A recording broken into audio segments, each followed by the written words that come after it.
Kashmir examiner में आप सभी का बहुत बहुत स्वागत है। मैं हूं आपका मेज़बान शहजाद नाइक। कल देर रात जो है जम्मू कश्मीर में JKAS का नतीजा जो है मंजर आम पर आए हैं। जम्मू कश्मीर के कुछ बच्चों ने जो है इस एग्ज़ाम में टॉप भी किया है।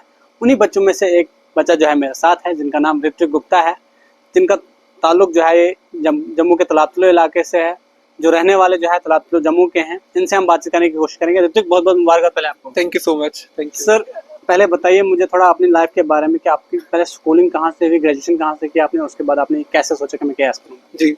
So I completed my schooling from KC Public School, Jammu, and post that I was fortunate enough to get admission into Shri Ram College of Commerce, Delhi University, and I did economics honors, and I completed my graduation in 2022, and post that I started preparing for it. तो एक साल prepare किया और फिर 2023 में exam लिखा and I could make it. Graduation के बाद ही आपने सोचा था कि मुझे KS करनी? उस टाइम पे इतनी जल्दी नहीं सोचा था प्लेसमेंट्स ले लूंगा, लेकिन उसके बाद घर वालों ने बोला कि अभी you are young and there is a tendency कि young blood could make up to the list early, तो देयर इज अ एक परसेप्शन बना हुआ है, तो उन्होंने कहा एक बार ट्राई दे दो, तो इसलिए मैंने यंग मतलब जल्दी ट्राई दिया एंड ग्रेजुएशन के बाद वैसे आपकी क्या सोच थी, क्या बनने के लिए? अगर आप KS नहीं करते और क्या करते?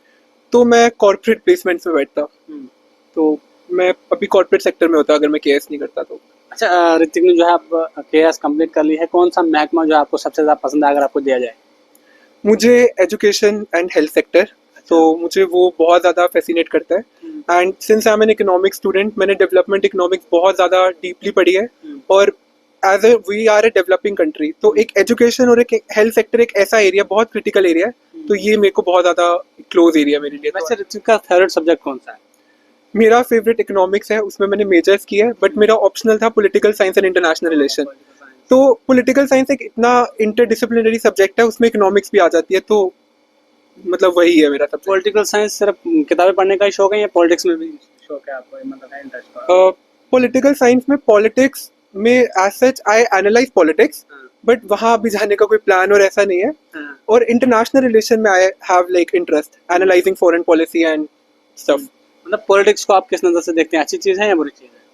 Politics is deciding our fate, हमारी कंट्री का, and state has a major role to play. तो पॉलिटिक्स एक अच्छी चीज़ है, we need to be political person, so because we are a democracy, हमें ओपिनियन रखना चाहिए। तो पॉलिटिक्स में अगर हम ओपिनियन रखेंगे तो we are deciding a fate. तो अच्छा ऋतिक, आप थोड़ा अपनी जर्नी के बारे में बताइए। जब आपने KS के लिए जो है वो तैयारी शुरू की थी, ये कुछ लोग कहते हैं कि 24-24 घंटे पढ़ना पड़ता है, बहुत टफ एग्जाम होता है। आप थोड़ा सा बताइए कि वाकई में टफ होता है या फिर कम टाइम में पढ़कर भी इंसान क्वालिफाई कर सकता है? ऑनेस्टली बोलूँ टफ तो है, लेकिन उसके लिए अगर हम बोले 14 घंटे 15 घंटे इतना पढ़ने की जरूरत नहीं है। तो एक बिकॉज पॉसिबल नहीं है, आप एक दिन बैठ भी जाएंगे 12 घंटे, लेकिन नेक्स्ट डे आप नहीं कर पाएंगे। तो आप 4 घंटे बैठिए, किसी दिन आप मैंने जब स्टार्ट किया था मैं 4 घंटे बैठता था, उसके बाद कैपेसिटी बढ़ती है 6 घंटे बैठिए। हाँ, 6 घंटे रेगुलर आप बैठिए, लेकिन अगर किसी दिन आप 6 घंटे भी नहीं कर पाए, मेरे साथ बहुत बार हुआ है कि मैंने एक दिन बिल्कुल पढ़ाई नहीं की, तो नेक्स्ट डे मुझे 10 आवर्स पढ़ के कंपनसेट करना पड़ता था।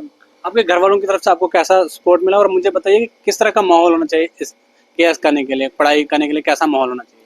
जी, ये एग्जाम आपको, because it's a mental game at the end of the day, तो अगर घर का एनवायरनमेंट बहुत ज़्यादा काम होना चाहिए। और इसमें I can give credit to my family कि उन्होंने मुझे घर की प्रॉब्लम्स टेंशन से बहुत दूर रखा, तो कुछ भी होता था नीचे रिजॉल्व होता था और मुझे बाद में पता चलता था। तो मेंटली सपोर्ट किया, मेरी सैनिटी मेंटेन रखी, और yes, I am very thankful to them. अच्छा, ऋतिक का जब रिजल्ट आया मंजर आम पर, तब ऋतिक ने सोचा था कि मेरा जो है टॉप 10 में जगह आएगा? मतलब जी बिल्कुल नहीं, उस टाइम पे होता है कि लिस्ट में नाम आ जाए, बिकॉज उस टाइम बहुत ज़्यादा आपको मतलब बहुत नेगेटिव थॉट्स आने लग जाते हैं।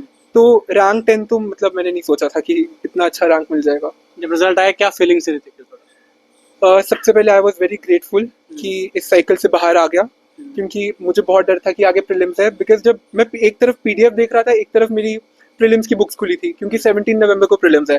तो जैसे रिजल्ट आया मैंने बुक्स बंद की, मैंने कहा चलो अब प्रीलिम्स में नहीं बैठना पड़ेगा, तो अच्छा फील हुआ।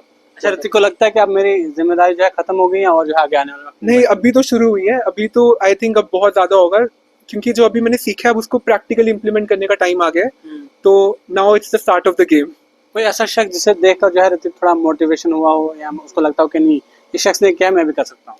जी, बहुत से हमारे ब्यूरोक्रेट्स हैं, नंदन नीलकेनी एंड RBI गवर्नर, जिनको मैंने बहुत क्लोजली फॉलो किया हुआ, उनकी पॉलिसीज देखी है मैंने, और एजुकेशन सेक्टर में, हेल्थ सेक्टर में, तो वही चीज़ मेरे को बहुत ज़्यादा होता है कि you need to implement it in the state as well.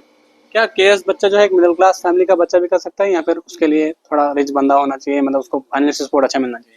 जी, एक मतलब आई वॉज प्रिविलेज इनफ कि मुझे I was having basic financial support, लेकिन आज के टाइम पे बहुत कुछ रेवोल्यूशनाइज हो गया है, तो आपको कोचिंग इंडस्ट्री पे इतना पैसा देने की जरूरत नहीं है, because everything is on internet now, so education is so much democratize, so आप कर सकते हैं, लेकिन हाँ मतलब आपको इसमें कंसिस्टेंसी मेंटेन रखनी पड़ेगी। आखिरी सवाल आपसे, जब आने वाले वक्त में जो बच्चे केएस करना चाहते हैं उनके लिए कोई मैसेज, कोई टिप्स जो है आप देना चाहते हो?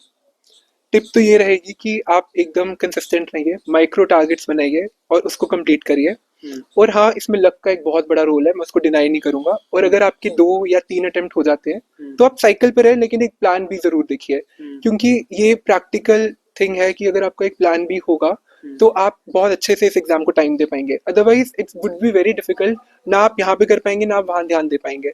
तो डेली माइक्रो टारगेट्स बना के पढ़िए, और हाँ अगर 2-3 अटेम्प्ट्स हो गए, you have your basic material ready, then see for the plan B as well. चलिए, बहुत बहुत शुक्रिया रिजवी गुप्ता जी हमारे साथ बातचीत करने के लिए मौजूद थे। इन्होंने जो है JKAS का एग्जाम जो है वो क्वालिफाई किया है और उनका रैंक जो है वो 10वां है। इन्होंने कुछ टिप्स भी दी हैं, अगर आप लोग भी सीखना चाहते हो तो इस वीडियो में आप जो है सुन सकते हैं कि ऋतु ने क्या कहा है, किस तरह से पढ़ाई करनी है, कैसा माहौल होना चाहिए। बहरहाल आप लोगों के ऋतु के बारे में क्या कुछ राय है, आप लोग अपनी राय कमेंट सेक्शन में जरूर दीजिए।